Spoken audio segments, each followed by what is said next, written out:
Okey, Assalamualaikum. So, hari ni kita tengok lagi soalan fungsi bagi trial KL kertas 2 tahun 2025. Jumpa saja set fungsi macam ni, apa nak buat? Kita keluarkan dulu maklumat-maklumatnya. Kita tengok pada anak panah, dia G daripada sini ke sini anak panah dia. Anak panah dia macam ni, kan?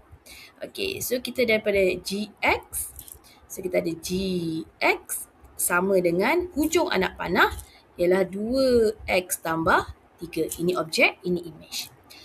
Yang kedua, kita ada F. Kemudian kita ada 2x tambah 3 sama dengan Z. Yang kedua. Anak panah yang ketiga ni. So, ini ialah fungsi gubahan. Dari apa? Dari F, G, X. So, namanya ialah F, G, X. Apa hujung dia? Hujungnya ialah Z. Ni kita senaraikan dulu. Senaraikan dulu daripada tata tanda set yang telah pun, tata fungsi yang telah pun ditulis itulah. Okey, so kita baca soalan. Dengan menggunakan tata tanda fungsi G, F dan fungsi F, tulis satu fungsi gubahan yang menghubungkan set A dengan set C dalam sebutan Z. So daripada A kepada C. Inilah yang kita nak ni. So kita ada apa? F, G, X sama dengan Z. So jawapan yang pertama kita adalah F, G, X sama dengan Z. Itu saja, satu markah. Selesai. Senang je kalau kita faham. Okey, soalan B. Diberi FGX salin.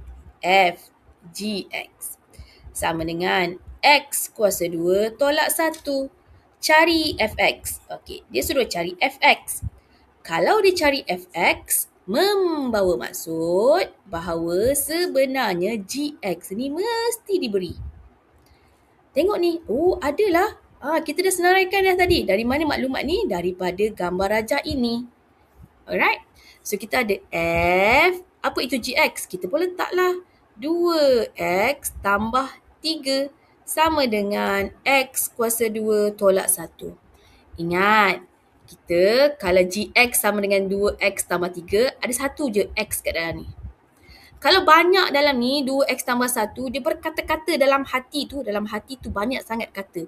2x tambah 3. Bila ada lebih daripada satu sebutan ataupun bukan X, dia berkata-kata banyak sangat, kita katakan Y sama dengan 2x tambah 3. Maka maknanya kita nak cari X sama dengan apa? Okey, tambah 3 kita bawa sana jadi Y tolak 3 sama dengan 2X.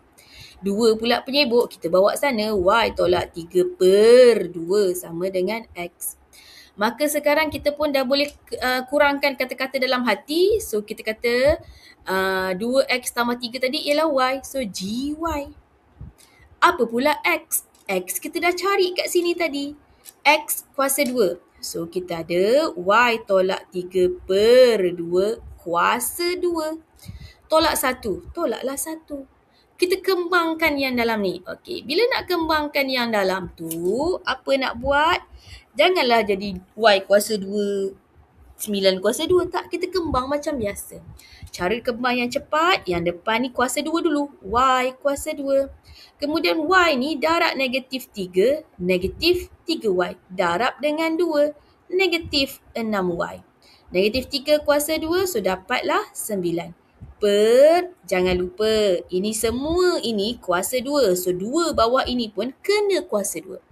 2 kuasa 2 dapat 4. Tolak dengan 1. Ini Fy, soalan tanya apa? Fx. Maka kita pun ganti sahaja. Fx sama dengan X kuasa 2 tolak 6X tambah 9 per 4 tolak 1. Seterusnya, cari nilai F negatif 2. Seterusnya, masih kita ambil jawapan yang last tadi. Kita ada jawapan Fx sama dengan X kuasa 2 tolak 6X tambah 9 per 4 tolak dengan 1. Sekarang X tu telah pun menjadi negatif 2. Maka semua huruf X ni kita ganti dengan negatif 2. Tolak 6. Negatif 2 tambah 9 per 4. Tolak dengan 1. Kita keluarkanlah kalkulator kita. So kita pun kira, kalau kelas ni tak ada masalah, tekan sama dengan pecahan dulu, negatif 2 kuasa 2. Tolak 6 kurungan negatif 2. Tambah 9, anak panah ke bawah 4. Anak panah ke tepi, tolak 1. Sama dengan, so dapatlah 21 per 4. Selesai. Terima kasih.